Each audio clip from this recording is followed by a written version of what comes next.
आखिर दुनिया का सबसे बड़ा pyramid the great pyramid of Giza कैसे बनाया गया था? एक एस्टीमेट के हिसाब से इस पिरामिड में टोटल 23 लाख बड़े बड़े पत्थरों का इस्तेमाल किया गया है, जिनमें से हर एक पत्थर का वजन 50,000 किलोग्राम था।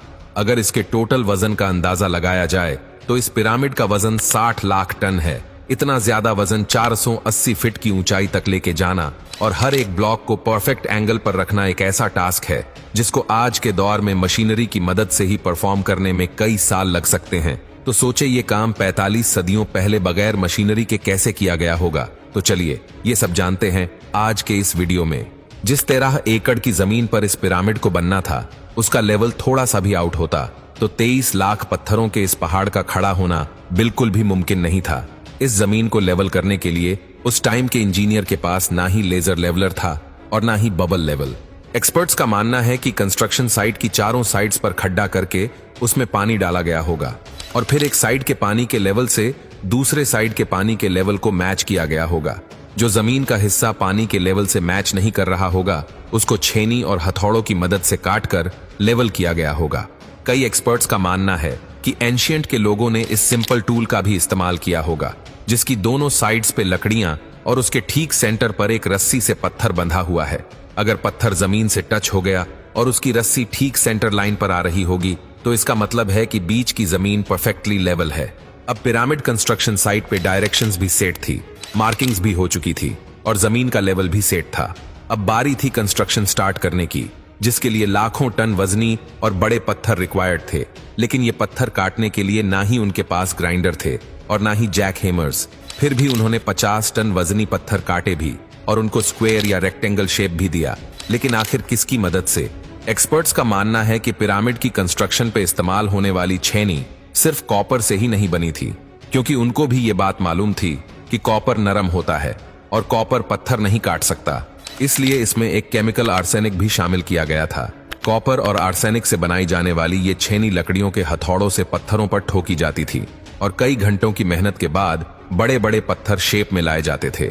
ये खास किस्म का पत्थर, जिसको आज लाइमस्टोन कहा जाता है, उसकी कटाई पिरामिड कंस्ट्रक्शन साइट गिजा से 250 किलोमीटर दूर टोरा के शहर में हो रही थी। अब मसला था ये पत्थर गीजा तक ट्रांसपोर्ट करने का। हर एक पत्थर 50,000 केजी के बराबर था, जो तकरीबन 3 पैसेंजर बस के वजन के बराबर बनता है। और ऐसे 23 लाख पत्थर सिर्फ एक पिरामिड में इस्तेमाल होने थे। हैरत अंगेज तौर पे ये काम वर्कर्स और कश्तियों की मदद से किया गया। टोरा और गीजा के बीच में मौजूद रिवर का फायदा उठाया गया और बड़ी बड़ी कश्तियों में पत्थर डालकर पिरामिड साइट पर पहुंचाए गए। एक्सपर्ट्स का मानना है कि ये काम इतना आसान नहीं था। शिप्स में इतने बड़े पत्थर की लोडिंग और अनलोडिंग में कम से कम 500 मजदूरों की आर्मी एक ही वक्त में लगाई गई होगी। लेकिन एक्सपर्ट्स को हर वक्त एक ही बात सता रही थी कि लाइमस्टोन कट भी गए, ट्रांसपोर्ट भी हो गए और कंस्ट्रक्शन के दौरान एक के ऊपर एक लगना भी शुरू हो गए। मसला ये था कि पत्थर इतनी ऊंचाई तक आखिर पहुंचाए कैसे गए होंगे। लेकिन आखिरकार खुदाई के दौरान आर्कियोलॉजिस्ट को जमीन से कई फुट नीचे मलबे के नीचे दबी हुई स्टेयर्स और एक रैंपनुमा चीज मिली। खुदाई के बाद स्टेयर्स पर कुछ अनोखे गड्ढे भी उभर कर सामने आए। दोनों साइडों पर स्टेयर्स, बीच में रैंप जिसकी स्लोप 25% के आसपास थी, और स्टेयर्स पर बने अनोखे गड्ढे आखिर क्यों बनाए गए थे? एक्सपर्ट्स का मानना था कि ये सब कुछ क्वेरी से निकलने वाले स्टोन को ऊपर लेकर जाने के लिए ही बनाया गया था। काफी सोच विचार के बाद ये नतीजा निकाला गया कि इन गड्ढों में लकड़ी के तने डाले जाते थे, स्टोन का बड़ा ब्लॉक जिनको रस्सियों से बांधा जाता था, और वो रस्सियां इन लकड़ी के तनों से ट्विस्ट होकर जाती थी, जिससे वर्कर्स को स्टोन खींचने में आसानी होती थी।